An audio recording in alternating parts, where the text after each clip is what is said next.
Estamos de volta com o Pensamento Jurídico, uma produção da Mages. Participe de nosso programa pelo e-mail pensamento@mages.com.br, pensamento@amages.com.br.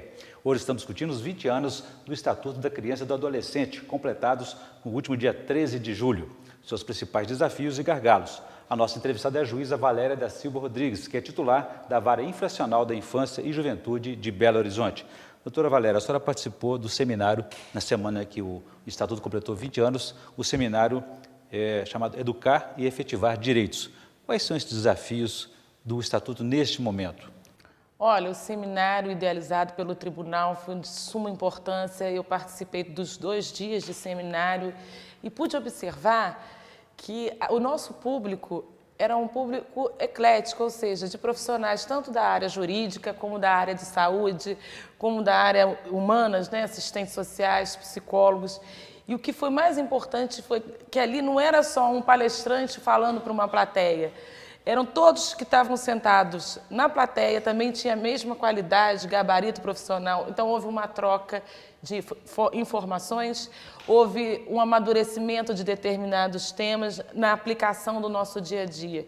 Que eu falo o seguinte, nós precisamos estar constantemente nos reciclando, estudando, nos atualizando nos temas. Uma coisa assim, o Estatuto está completando 20 anos, tá bom? Precisa mudar alguma coisa? A realidade é dinâmica, né? Aí eu te pergunto, há 20 anos atrás, o adolescente de 20 anos atrás, hoje é o mesmo adolescente de hoje, com Não toda havia essa mudança? nem internet, Olha, crimes cibernéticos. nós temos a internet, nós temos a tecnologia. Hoje um menino de 8 anos, ele opera um computador com uma facilidade que um menino de 20 anos atrás não faria isso.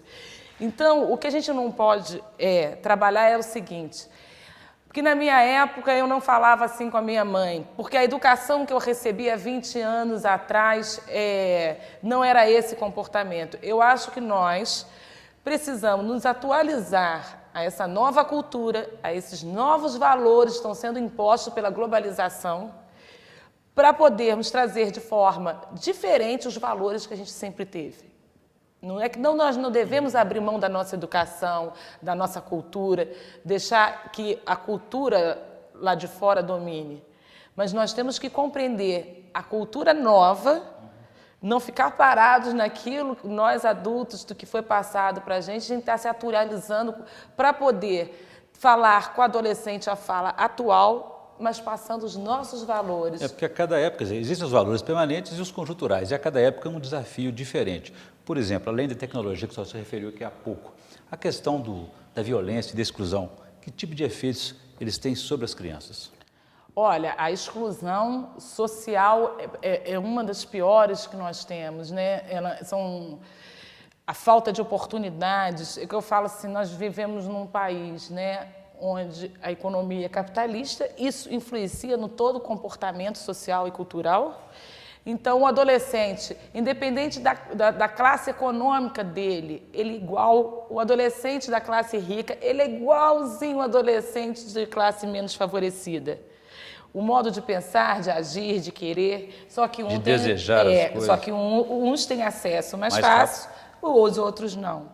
Então, quando a família não pode oferecer, oportunizar aquele adolescente determinadas coisas importantes que eu acho para a formação dele, por exemplo, um adolescente de classe média alta, ele tem oportunidade de estudar outra língua, de fazer um curso de balé, de judô, ou seja, ele tem oportunidades que a família lhe dá de estar se ocupando, evoluindo, se aprimorando. Mas 90% dos nossos adolescentes são de classe pobre. Então, quem tem que suprir isso? É o Estado. Então, nós precisamos oferecer ao Estado políticas públicas voltadas para cursos profissionalizantes, lazer, a educação integral, que eu acho importante. Essas políticas vão diminuir a criminalidade. Diminuir a desigualdade. Doutora Valéria, no âmbito da família, o Congresso aprovou recentemente a nova lei de alienação parental. Que efeitos isso pode trazer para esse tipo de relacionamento em casa? Olha, como eu te falei, a juíza há 18 anos, inclusive já trabalhei no interior, em vara de família. Agora, como juíza que lida com adolescentes infratores, então a gente sabe os motivos que levam eles a cometer atos infracionais, quais são as causas. Então, essa lei veio, assim, num momento muito importante, que isso é motivo de comemoração, porque o que é alienação, essa lei significa, alienação parental?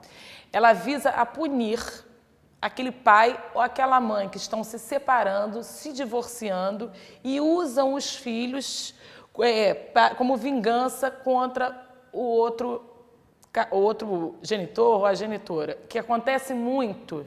Né? Transferir para a criança aquele sentimento que ela tem em relação por exemplo, a mulher se ex-cônjuge. separa, aí tu fica com raiva do marido e pega os filhos e começa a falar mal do pai, ou o pai falar mal da mãe, e eles não têm consciência da sequela que causa numa criança esse trauma da separação, quando ela é usada como objeto, inclusive, de vingança. A criança não tem que separar do pai nem da mãe, é uma questão do Você casal. falou, quem está se separando é o casal, é o homem e a mulher. E uma outra coisa importante, pai é insubstituível. Não existe mãe que fica falando, eu sou pai e mãe do meu filho, isso não existe. Hoje está constatado que 90% dos crimes praticados por adolescentes é pela ausência da figura paterna. Nós temos que dar valor à figura paterna da mesma forma que a gente dá valor à figura materna.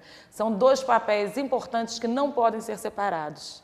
Então, essa nova lei veio agora a punir aquele pai e a mãe que causam sequela nos filhos, inclusive com a perda da guarda, e pena de multa caso eles pratiquem atos de violência psicológica, moral contra a criança. Muito bem. Parece que o Congresso também tem outras quase 170 novas leis ou projetos em tramitação discutindo mudanças no Estatuto da Criança e do Adolescente. São necessárias essas mudanças? Lógico que sim.